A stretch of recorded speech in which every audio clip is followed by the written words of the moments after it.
Y lo que está pasando es que los mercados se disponen a cerrar la semana, pendientes de esas negociaciones entre Estados Unidos e Irán, de ese acuerdo que podría llegar pronto, según contaba ayer Donald Trump, y que está haciendo que el precio del petróleo baje más de un 1% esta mañana.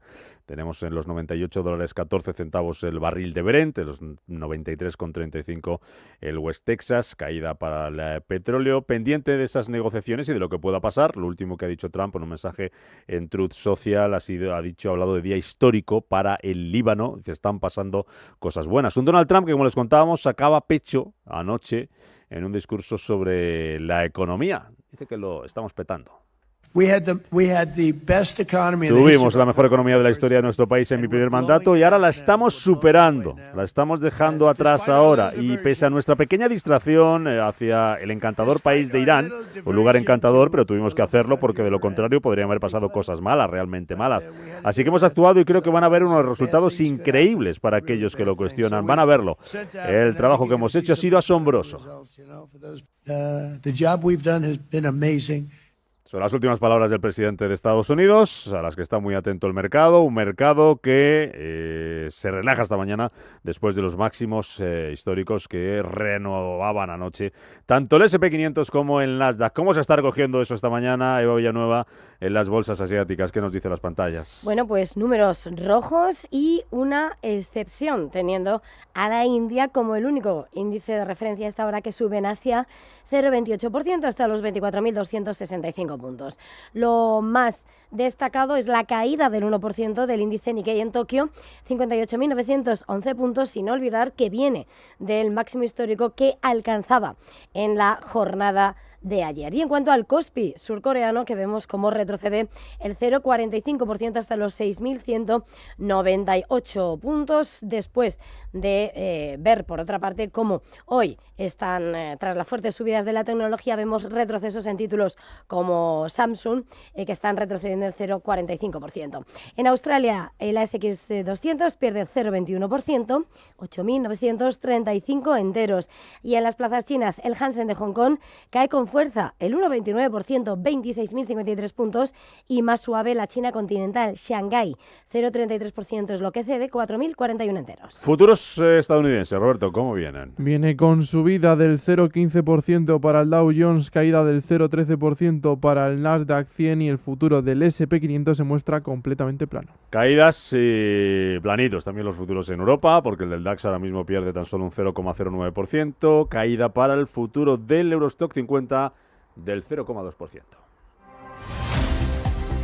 Pues ese es el tiempo real, vamos a buscar detalles, vamos a buscar protagonistas. Empezamos como siempre haciendo las bolsas asiáticas en plena resaca de la reunión de ministros de finanzas y gobernadores de bancos centrales del G7. El japonés Kazueda no ha querido pronunciarse, Eva, sobre una posible subida de tipos por parte del Banco de Japón, pero sí que ha advertido que hay que tener en cuenta los tipos de interés reales. La decisión llegará tras el encuentro, la reunión de política monetaria del 27 y 28 de abril. Pero en el preludio lo que acaba de decir el gobernador del BOJ son los desafíos que enfrentan los responsables de política monetaria al lidiar con unos riesgos al alza para los precios, para la inflación, y unos riesgos a la baja para la economía, desaceleración por el conflicto en Oriente Medio.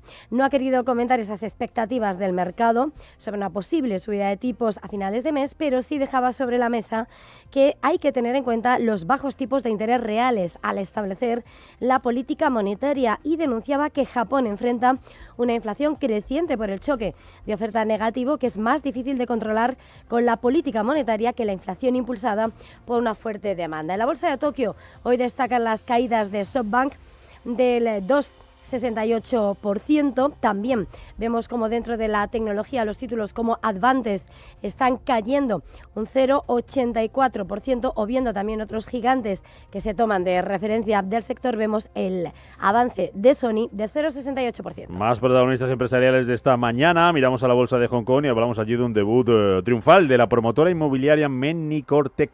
Pues sí, ha triplicado su valor en bolsa, habría $20,7 hongkoneses frente a ese precio de salida de 7,62 en una operación valorada en $156 millones.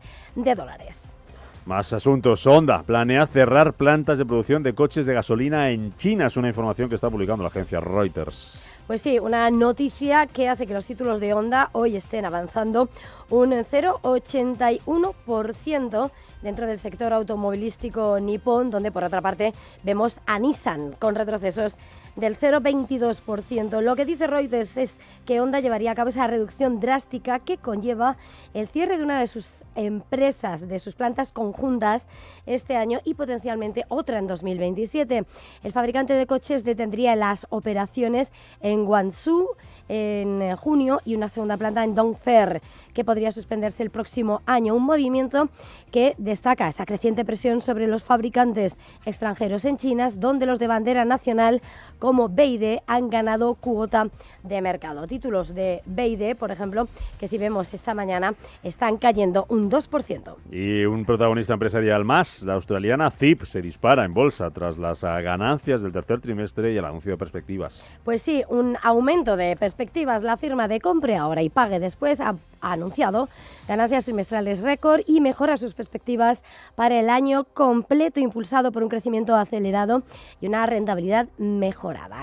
Antes de impuestos gana en ese EBITDA 65,1 millones de dólares australianos, lo que supone un 41% más respecto al año anterior, mientras que los márgenes operativos se han expandido al 19,4%. Las acciones que cotizan en Sydney se han disparado un 24% a 2,54 dólares australianos.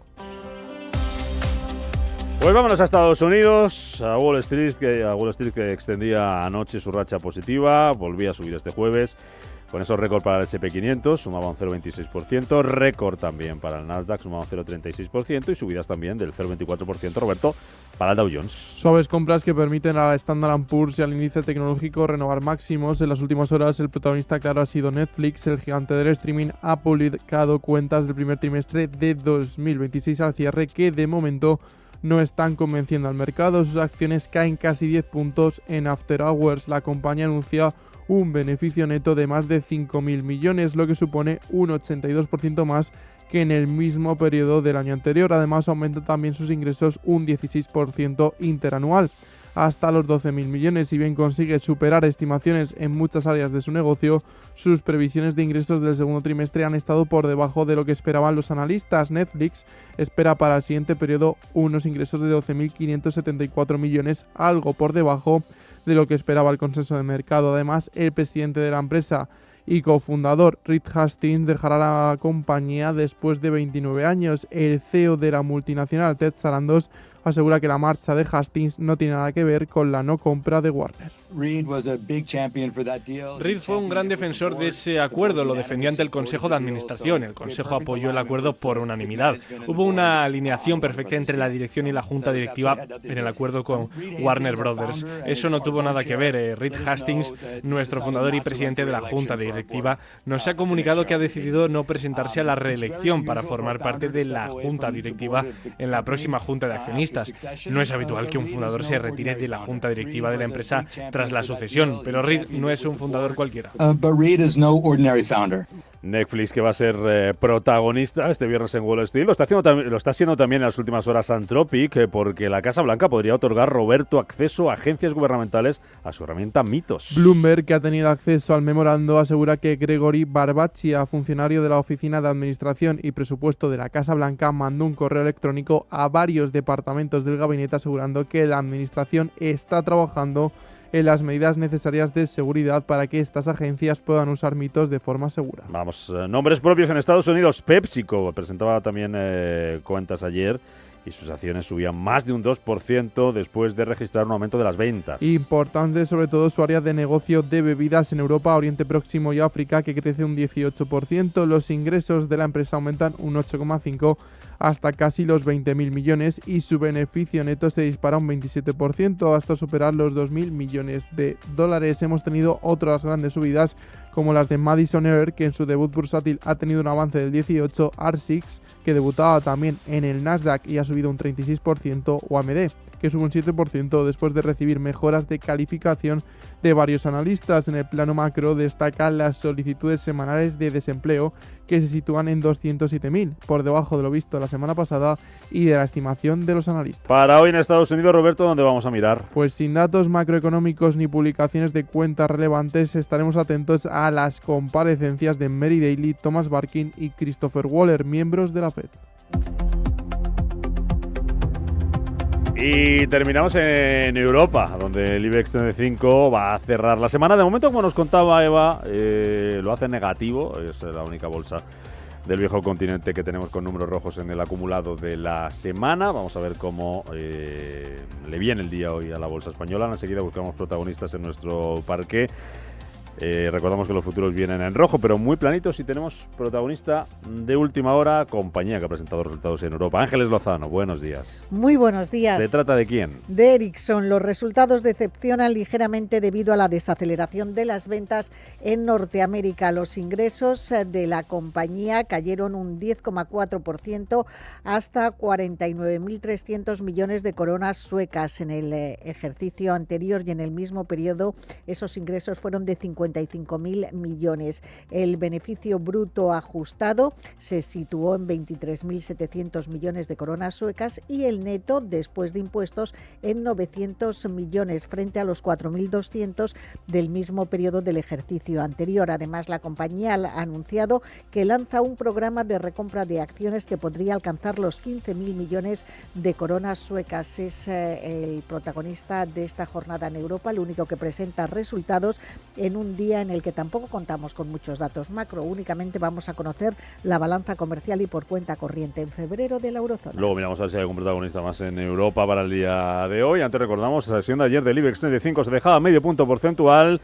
Va a abrir hoy desde los 18.089 puntos. Las mayores subidas estuvieron protagonizadas por Repsol, que subió 2 puntos porcentuales tras firmar un acuerdo con el Ministerio de Hidrocarburos de Venezuela y con la Compañía Estatal de Petróleo. Esto le va a permitir retomar el control de las operaciones e incrementar su producción. Una buena noticia, según nos decía Gonzalo Lardíez, gestor senior de renta variable europea de Ambank.